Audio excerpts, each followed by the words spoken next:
Team India క్రికెట్లో రాజకీయం మొదలైందా? ఇక క్రికెటర్స్ కూడా ఎవరి జెండాలు వాళ్ళు మోయాల్సిందేనా? మీకేం అర్థం కావట్లేదు కదా? మెయిన్ మ్యాటర్లోకి వెళ్తే మీకు కళ్ళని తెరుచుకుంటాయి. సో వీడియో మొత్తం చూడండి, అస్సలు మిస్ అవ్వకండి. అయితే ఇక్కడ రాజకీయం అనేది క్రికెట్లో ఎప్పటి నుంచో ఉంది, కొత్తగా ఎవరు స్టార్ట్ చేయాల్సిన అవసరం లేదు.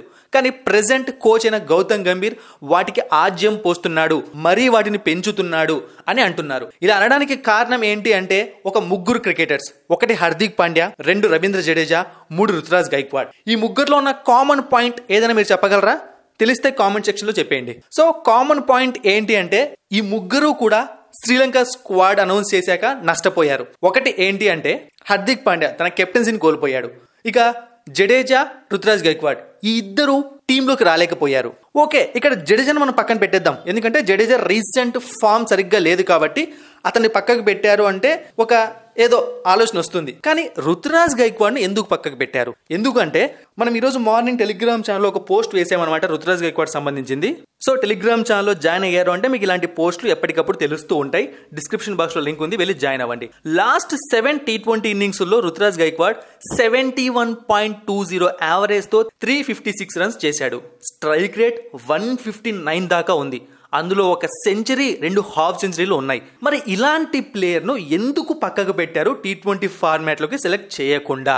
అండ్ అలాగే హార్దిక్ పాండ్యా విషయానికి వద్దాం. ఎందుకు హార్దిక్ పాండ్యా కెప్టెన్సీ పోయింది? కొంతమంది రోహిత్ శర్మ సజెస్ట్ చేశాడు అంటున్నారు, మరి కొంతమంది గంభీరే మార్చాడు అంటున్నారు. అది పక్కన పెట్టేద్దాం, బట్ కెప్టెన్సీ పోయింది. హార్దిక్ పాండ్యా ఏమన్నా కెప్టెన్సీ రానివాడా అంటే నో. ఎక్సెప్ట్ 2024 IPL తన కెప్టెన్సీ రికార్డ్ అద్భుతంగా ఉంది. అయితే ఇలా చేయడానికి కారణం వాళ్ళు ధోనిని సపోర్ట్ చేయడమే అంటున్నారు. అవును, జడేజా, రుతురాజ్ గైక్వాడ్ ఇద్దరు CSK టీంలో ప్లేయర్స్. అది మాత్రమే కాదు, ఇద్దరు ధోనిని ఒక ఐడల్లా వర్షిప్ చేస్తూ ఉంటారు.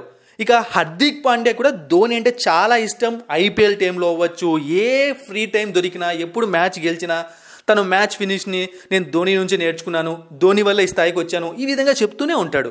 సో ఇదే గంభీర్ టార్గెట్ చేసి ధోని సపోర్టర్స్ని పక్కకు తప్పించాడు అంటున్నారు. ఇందులో ఎంత నిజం ఉందో ఎంత అబద్ధం ఉందో తెలియదు, కానీ ఈ న్యూస్ బయటకు రావడానికి కారణం ధోనిని సపోర్ట్ చేసే ముగ్గురు ప్లేయర్స్ పక్కన ఉండడమే.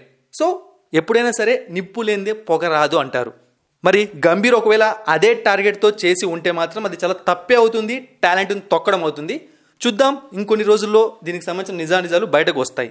మరిన్ని ఇంట్రెస్టింగ్ వీడియోస్ కోసం సబ్స్క్రైబ్ చేయడం మర్చిపోకండి.